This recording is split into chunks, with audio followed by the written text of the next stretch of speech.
momento que tenga la bondad de dirigirnos durante algunos minutos un comentario que esté centrado en lo que acabamos de ver, porque he visto otras películas también, pero como tienen la suerte de haber vivido en Venezuela y de ser chilenos, conocen un poco lo que para nosotros, como hombres de izquierda también, nos interesa con respecto a lo que sucede en Venezuela y a lo que se ve en el futuro, un poco relacionándolo con esta realidad que tenemos en Chile.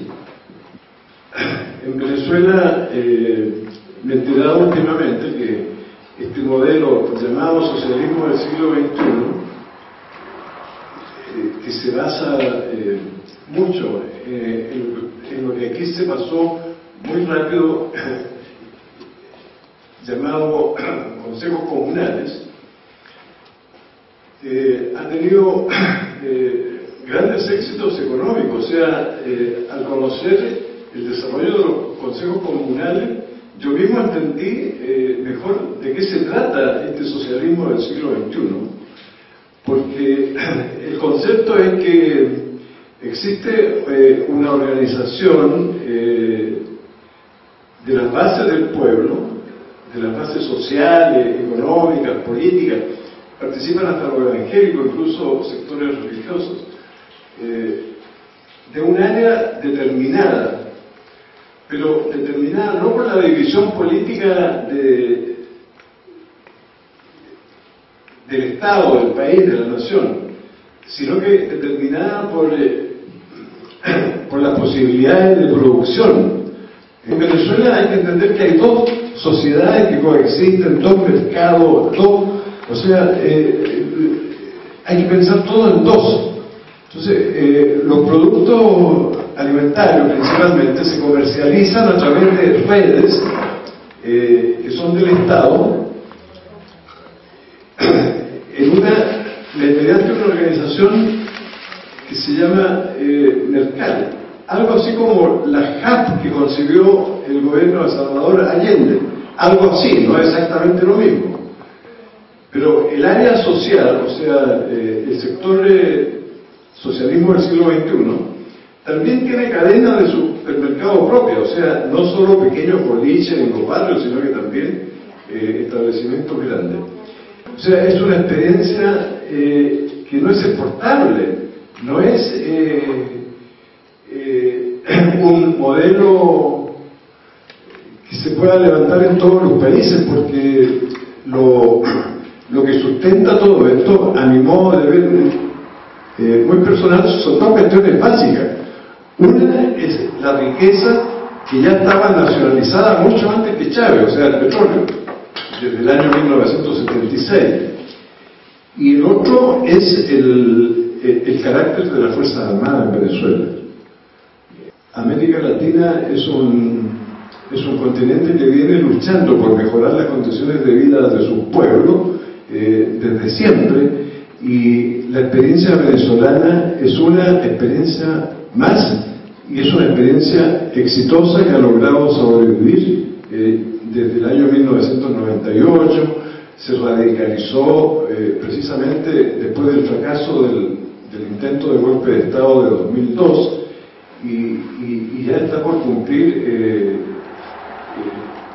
13 años, ¿no? El gobierno de Chávez, desde 1998 a 2011, sí, son 13 años. Y otras experiencias han durado mucho menos. Por ejemplo, la experiencia de Allende duró alrededor de 3 años. En América Latina tenemos, y en todo el mundo, una historia política que es una historia de la lucha de los pueblos, legítima lucha por mejorar sus condiciones de vida. Y cada país acomoda su lucha a sus propias realidades y posibilidades. En Chile podríamos hacer mucho por mejorar las condiciones de vida de nuestro pueblo, tal como lo hizo Salvador Allende, porque no tenemos petróleo, pero tenemos una riqueza muy relevante y que tiene muy buenos precios en el mercado internacional, que se llama cobre, por cierto nacionalizado por Salvador Allende, y en estos días de julio se cumple un aniversario más de aquella nacionalización que fue revertida por los militares en sus 17 años de dictadura. El cobre hoy día está produciendo ingresos que no tienen nada que envidiarle a los ingresos petroleros de Venezuela. Lo lamentable es que más del 67% de esa riqueza está en manos de compañías extranjeras o de compañías privadas chilenas como el grupo Luxi, y totalizan un volumen de negocio del orden de los 44.000, 45.000 millones de dólares al año. A partir de 1810, Venezuela ya fue muy generosa y su líder, Simón Bolívar, mientras líderes de otros países, incluido Chile, solo pensaban en su cuestión local, ellos tenían un proyecto continental y fueron muy solidarios con el resto de los pueblos, porque pusieron su sangre, organizaron ejércitos y liberaron prácticamente todo el sur de América del Sur, digamos hasta Perú, incluyendo Bolivia, Colombia, Ecuador, etc. Y Venezuela, desgraciadamente, después de esa victoria contra los españoles, tuvo más de un siglo de sucesivas dictaduras, cacicazgos. Entonces, más de la mitad del siglo XX fue el país gobernado por dictadura. Una de ellas duró 30 años, la dictadura de Juan Vicente Gómez, que asume en 1908. En los años posteriores se establece una democracia, entre comillas, en cierto modo peor que la democracia que hemos conocido en Chile en estos últimos 20 años. Una democracia que si bien respeta algunos derechos, no atiende las necesidades del pueblo. Venezuela era uno de los países con los índices más altos de marginalidad, y las cifras de marginalidad en Venezuela en los años 70, a pesar de la inmensa riqueza petrolera, eran superiores al 60% de la población. La cuestión es que esa riqueza petrolera está llegando recién al pueblo venezolano, sacándolo de necesidades terribles, muy superiores a las de otros países de América Latina, a pesar de la riqueza petrolera que han tenido siempre. Y eso es lo que más disgusta a las clases privilegiadas de Venezuela. Y por cierto a Estados Unidos, que es el imperio que ha tenido siempre el control de este continente.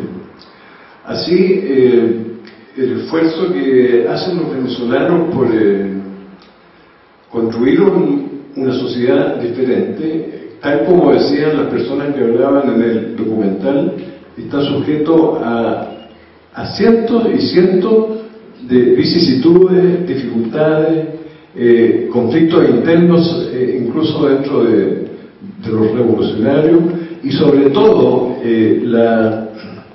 la feroz oposición de los medios de información privados de Venezuela, y no solo de Venezuela, sino de Estados Unidos, y por extensión en la práctica de todo el mundo. Sabiendo que en este caso lo importante es poder escucharnos y al mismo tiempo aprender a plantearnos dudas o a darnos respuestas. El micrófono está a disposición. Pensando más que nada en los paralelismos que se pueden encontrar no solo en Chile y en Venezuela, sino en muchos países de Latinoamérica. Y en cómo, por ejemplo, yo veo un programa del canal de Venezuela, que es el Telesur TV, y en ese programa, que se llama Dossier, que no sé si lo conocen, que tiene que ver con digamos, la situación política global, desde una óptica bien crítica.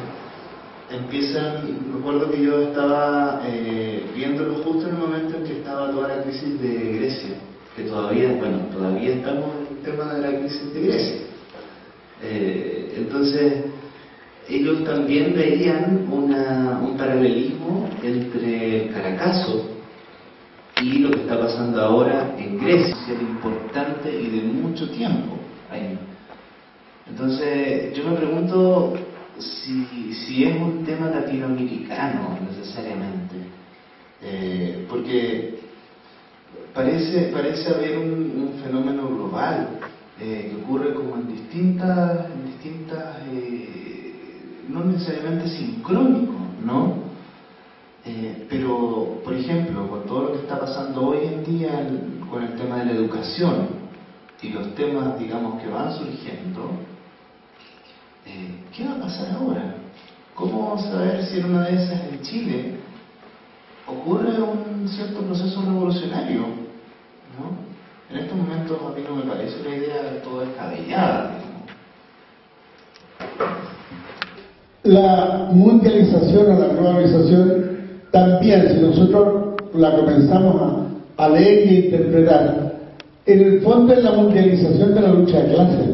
Hoy en día cada vez se va viendo más fuerte esa lucha de clases, porque lo que pasa en Grecia, por las agresiones que está haciendo la OTAN en el Medio Oriente, o las agresiones a Venezuela, por el que hablar de Cuba, ¿no es cierto?, o lo que nosotros vivimos en Chile, es eso, o sea, es los ricos del mundo que tratan de impedir por todos los motivos, ¿no es cierto?, utilizando todos los medios, lo que es que los pobres se unan, se alcen y comiencen a construir su propio modelo.